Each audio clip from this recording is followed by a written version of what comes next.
Hi, I'm Julia Nilsson, and welcome back to my channel with more practical tips to help you get through the divorce process, either before or during or after. And that's my passion. And if you like my content and if you would like to subscribe, I would love for you to hit that subscribe button and you'll be notified every time I do release one. And I plan on getting this information out because I want to help other women, especially, avoid the pitfalls that I made in my own multi-million-dollar mistake divorce. And if I can save you a fraction of that in your divorce, I'm grateful that I've helped a woman.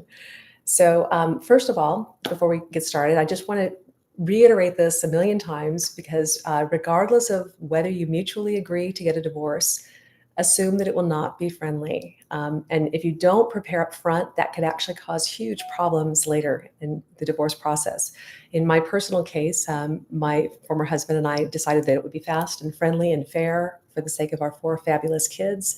And within a few months, it turned a 180. And not at all what I wanted for the family, but this is one of the reasons I became a certified divorce coach as an attorney so that I can help other people. I didn't know about certified divorce coaches when I started my divorce years ago, and I wish I'd had somebody there to hold my hand and be my cheerleader and help me to make strategic, informed decisions and to really navigate the process. So I've been doing a series here with practical tips to help you get through the divorce process, much better things that I did not know about myself. And that's one of the reasons that I did not get the settlement that my state says that I should have gotten. I wish that I had done a lot of these things. So the first practical tip I want to talk about today is make sure that you inventory everything in the home and take a picture of it or a video. Take pictures of everything. I went from room.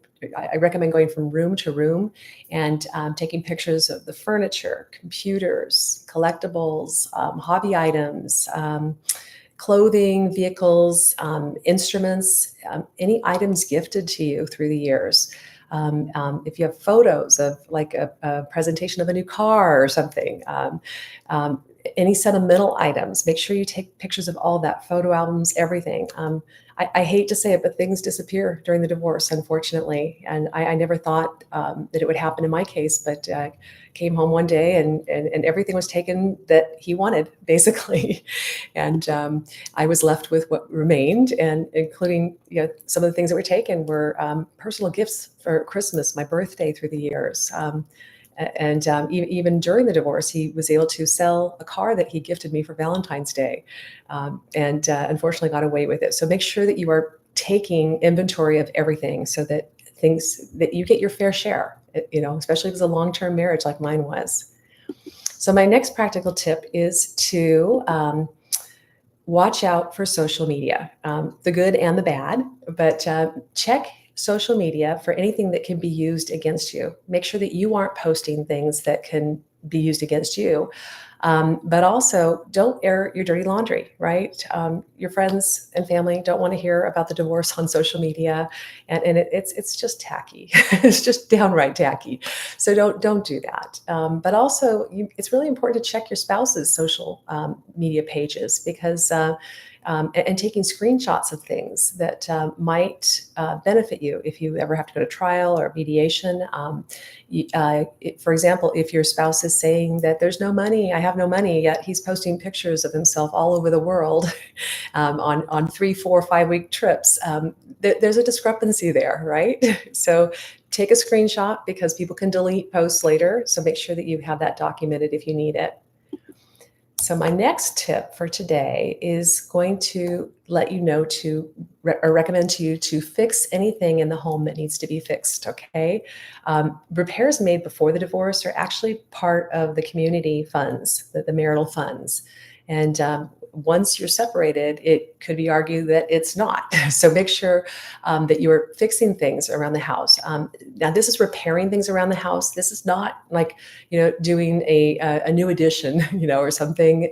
This is like if you have a crack in the concrete or the oven hasn't worked for a while or something, make sure you get those repaired. Also, this applies to your car. If it's time for new tires, it's better to get that with the community funds than to have to pay for it separately after. So make sure you're taking care of that. And also medical insurance or medical issues rather. Make sure that you take care of your medical issues while you have insurance. This is really important. You know, a lot of us during divorce don't take the time to take care of ourselves the way we should. So make sure that you are your best self in the divorce, and that you can get everything done that you need to have done before you start that process. So again, if you like the content that you're hearing, or want to share it with people, please, I would love for you to do that. And also subscribe, definitely, so you will be in the loop for my next video as well. And I also do offer a free consultation, a discovery consultation, to see if you would like to work with a divorce coach. And again, my link is actually in the comments section there. You can press that and you have access to my calendar, and share it with a friend who might need it as well. There's no obligation. It's just to show you what I do as a divorce coach when walking through an issue or two, and helping you to feel better about the whole process.